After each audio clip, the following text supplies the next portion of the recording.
સમય વ્યતીત થયો. ભગવાન સૂર્યએ મકર રાશિમાં પ્રવેશ કર્યો. કૌરવો પાંડવો સર્વ દાદાના નિકટમાં ઉભા છે. સામાન્ય મૃત્યુ નથી ભાઈ. અનેક મહાપુરુષો અનેક ઋષિઓ દાદાના મૃત્યુના દર્શન કરવા આવ્યા છે. અને તમે જોજો ભાઈ, હા, મરના મરના સબ કહે લેકિન મરના જાને કોઈ. એક વાર એસા મરો જન્મ મરણ નહીં હોય. અમુકનું મૃત્યુ એવું હોય ને સાહેબ, અમુકનું જીવન કેવું ખબર છે? અમુકનું જીવન અગરબત્તી જેવું હોય. જન્મે ત્યારે સુવાસ, જીવે ત્યારે સુવાસ, મૃત્યુ પામે ત્યારે સુવાસ, અને ગયા પછી તો અનેક વર્ષો સુધી જેની સુવાસ રહેશે. जब तुम आयो जगत में जग हंसे तुम रोई करनी ऐसी कर चलो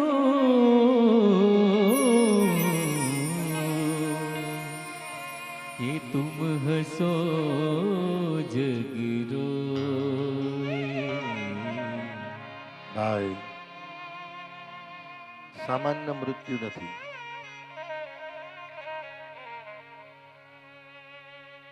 કારણ આ જગતમાં શ્રેષ્ઠમાં શ્રેષ્ઠ મૃત્યુ થયું હોય તો કુંતી નંદન કર્ણ,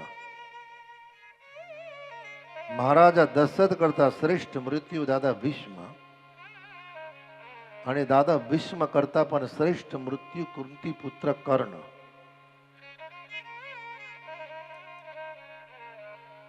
કારણ અવધપતિના અગ્નિ સંસ્કાર તો સરયુના કિનારે થયા,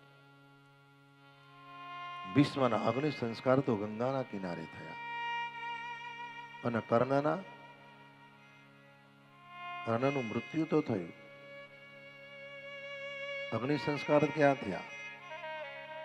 કે છે ને ભાઈ, કર્ણ દાનેશ્વરીની કીર્તિ સાંભળી તને મનમાં યગન લાગી, ભિખારી થઈ ભૂદરા તે કવચ કુંડળ લીધા માગી. ભિખારી થઈ ભૂદરાત કવચ કુંડળ વાગ્યા. મોક્ષ દીધા પછી કર્ણની ગતિ તો થઈ. મોક્ષ દીધા પછી હથેળીમાં બાળીઓ.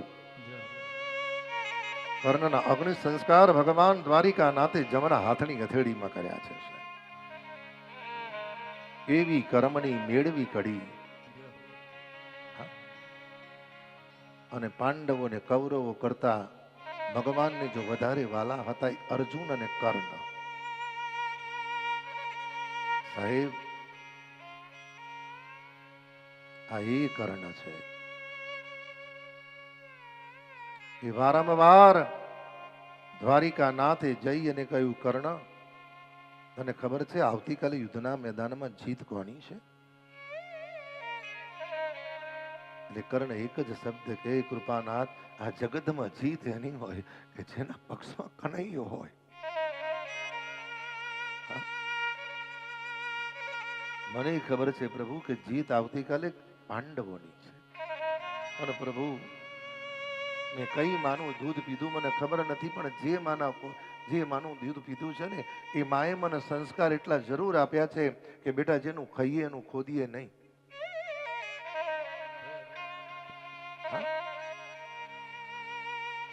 જેનું ખાઈએ એનું ખોદીએ નહીં બેટા. ભાઈ, અનેક મહાપુરુષો પધાર્યા અને ગંગાના કિનારે કે છે ને ભાઈ, ગંગાના કિનારે રામ રામ કહી રામ કહી, રામ રામ કહી રામ, રામ રામ કહી રામ કહી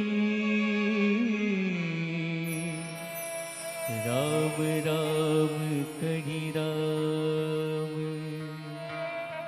અજીસ પેટારી તાહી કરે રામ ગયવું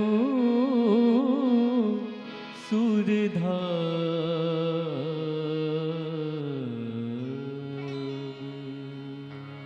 ભગવત સ્મરણ કરતા કરતા દાદા વિસ્મયે ગંગાના કિનારે શરીરનો ત્યાગ કર્યો છે.